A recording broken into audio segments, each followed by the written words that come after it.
जय गुरु जी। नमस्कार दोस्तों, सुप्रभात। ये है आपका अपना प्रिय आरजे आदि का शंभुचा मानुस और आपके लिए लेकर आया है आपका मनपसंद प्रोग्राम पॉजिटिव कर्मा। आज है एपिसोड नंबर 381 और आज सोमवार का दिन है। सोमवार का दिन और 24 मई। शुरुआत करता हूँ पॉजिटिव कर्मा की कुछ इस प्रकार। दोस्तों, अच्छे लोगों में एक खास बात होती है, वो बुरे वक्त में भी अच्छे होते हैं। 80 साल के दंपति का स्वास्थ्य बहुत ही अच्छा था। किसी ने पूछा, इसका क्या रहस्य है? तो पति ने जवाब दिया कि हमने शादी के बाद फैसला किया था कि जब भी झगड़ा हो तब जिसका कसूर होगा वो 5 किलोमीटर पैदल चलेगा। और आपको तो पता ही है कि पत्नी का कसूर तो होता ही नहीं है, इसलिए मेरी रोज 5 किलोमीटर का चलना हो जाता है। ये बात तो ठीक है, लेकिन आपकी पत्नी की तबीयत का रहस्य क्या है? चलिए, आप 5 किलोमीटर रोज सैर करते हैं, 5 किलोमीटर लोग रोज आपको चलना हो जाता है क्योंकि आपका कसूर निकाला जाता है आपकी पत्नी के द्वारा। लेकिन आपकी पत्नी भी तो स्वस्थ है, उसकी तबीयत का रहस्य क्या है? ये मैंने पूछा। तो पति ने जवाब दिया कि वो पीछे पीछे देखने आती है कि मैं चल रहा हूं कि नहीं। हाँ दोस्तों, कितना अच्छा व्यंग्य था।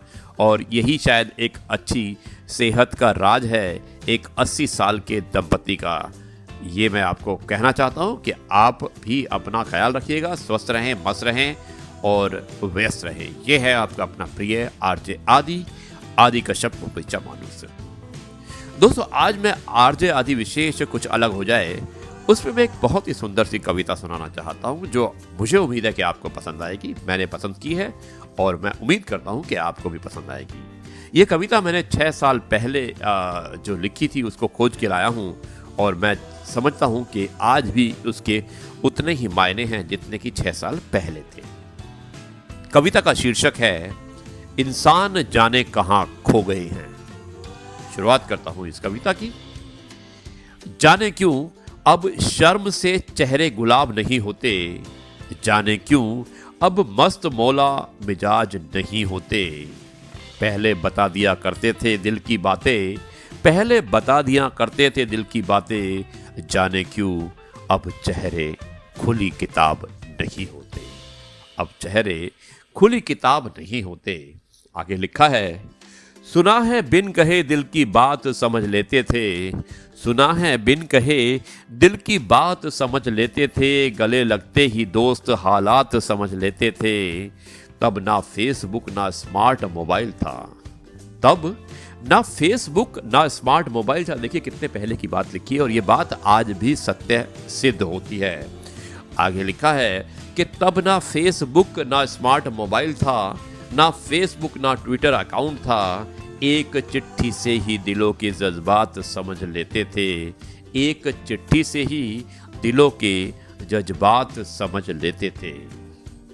सोचता हूँ, आगे लिखा है दोस्तों, कि सोचता हूँ हम कहाँ से कहाँ आ गए, प्रैक्टिकली सोचते सोचते भावनाओं को खा गए।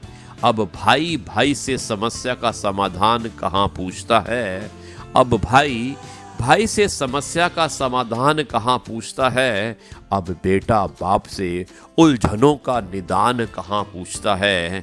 बेटी नहीं पूछती माँ से गृहस्थी के सलीके, बेटी नहीं पूछती माँ से गृहस्थी के सलीके, और अब कौन गुरु के चरणों में बैठकर ज्ञान की परिभाषा सीखे, कौन गुरु के चरणों में बैठकर ज्ञान की परिभाषा सीखे।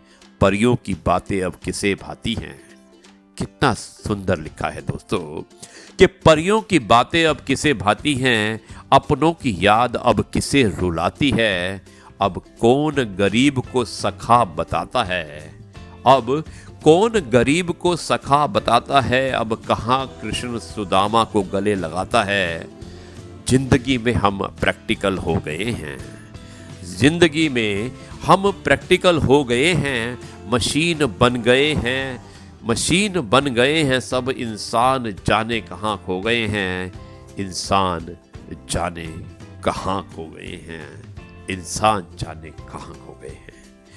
दोस्तों कितनी सुंदर कविता है और कितना अच्छा कंपेयर किया है पहले की बातों में और अब की बातों में, और बहुत ही अच्छे ढंग से जिसने भी इस कविता को लिखा है बहुत ही अच्छा वर्णन है। और मुझे उम्मीद है कि ये कविता आपको पसंद आई होगी।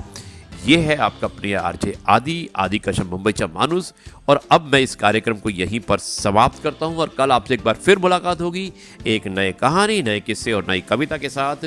तब तक के लिए मैं आपसे कहता हूं नमस्कार, जय हिंद, वंदे मातरम, भारत माता की जय, जय जवान, जय किसान और जय गुरु जी। शुक्राना गुरु जी।